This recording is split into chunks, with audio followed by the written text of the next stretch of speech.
Hello, beautiful people, and welcome again to D3 Spectrum Talk. So today I'll be talking about sensory sensitivity and ways we can manage it.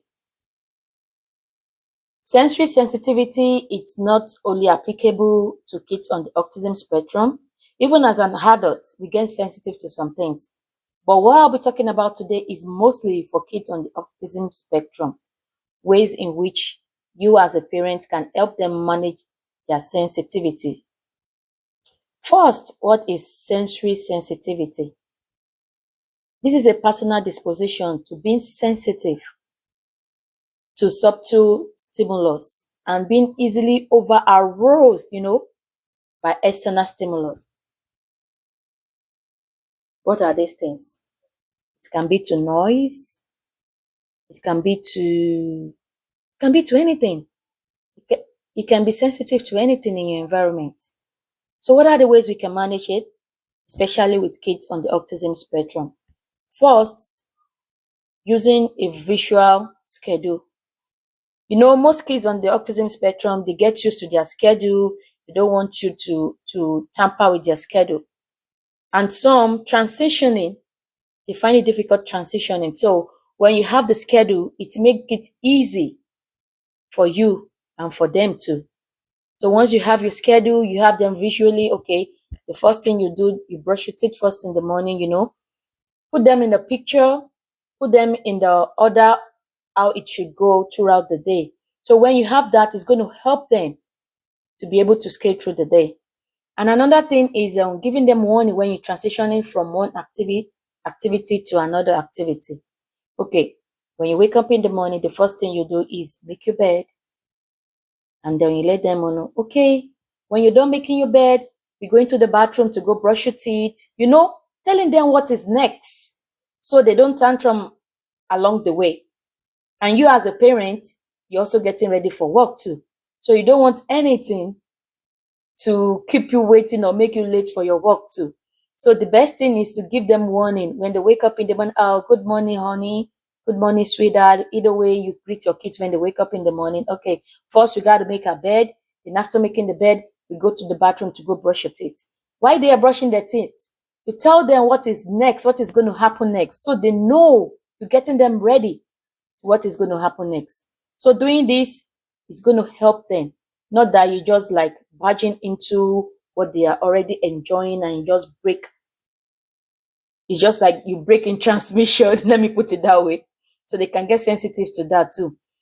Then during the day, offer them a break, like sensory break. It can be, I believe some kids that go on the that go for therapy, that have a one-on-one clinic they go to, they used to do that. They have a sensory break whereby there's going to be a room for sensory items where they can go in them to play with stuffs like kinetic sand, play-doh, all stuff that are sensitive. That is where they do that. That is where they have that break.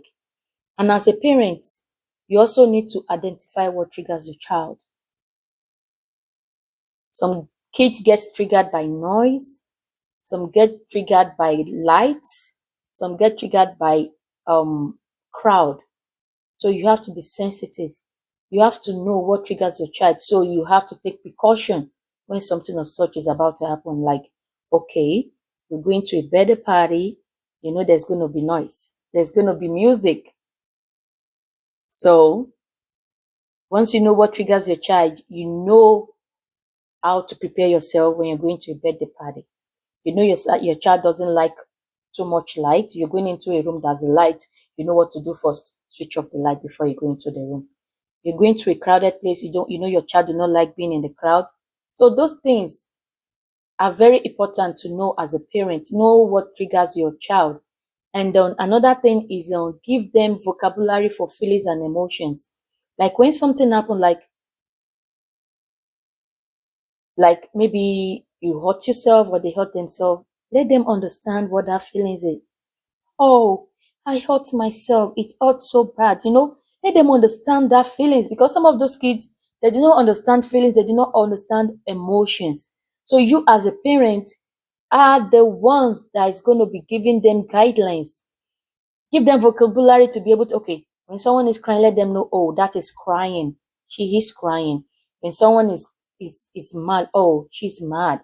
You know, let them understand. Give them vocabularies for every feelings and emotions, so they understand when they go into, when they grow up, when you're not there anymore. So they understand people's feelings, they understand emotions. So in as much you've taught them this right from where they are still young, it grows with them. And another thing is teaching them calming breathing technique. I do that for my daughter, though she's not on the spectrum. But sometimes when she cries for something, kids how they do. Teach them calming techniques like, okay, I know you're mad, I know it's hot, but you gotta calm down, take a deep breath. Like my daughter used to do. She's like, Mommy, I'm taking a deep breath. Okay, once she does that, then she's gonna tell me, okay, I'm not mad again. Teach them that calming techniques. So that's gonna help them, even though when you're not there, when they are mad or they get how do I put that in English? When they are mad and they get I don't know how to put that in English. So they'll be able to be like calm themselves down. Like when they're hungry about something, they're mad about something, instead of instead instead of them like being mad, like throwing tantrums or being aggressive. They'll be able to calm themselves. Not only breathing techniques, maybe there are some other techniques is going to work for your kid to teach them how to calm when they are hungry, when they are mad at something, when they are mad at someone, so they don't do the wrong thing, so they don't get to be blamed at the end of the day. And another thing is providing sensory tools. What are these sensory tools? Your child do not like loud noise. When you're going to a party, okay, maybe you have to be there. Or some people, I've seen most people when they're taking a flight, they have their kids with a sound cancelling headsets. Those are the tools they need. Some people, maybe when they're in the midst of people, they like give them a fidget toys where they can play with. Stuffs like that. It's gonna help. It's gonna help. And some, maybe it's weighted blanket. This help them to regulate their sensory input and provide comfort when they were overwhelmed with tension around them. And the last thing I'm going to talk about today in ways to manage kids' sensory sensitivity is creating a calming environment for them in the house. When your child is overstimulated, maybe to noise or movement or something, you want to have a room for them or a corner for them in the house. If it's to noise, it's a room that has a noise cancelling noise, or best thing you do, we have symbols in the house, let everyone stand still, no moving, no music, nothing to help them calm down.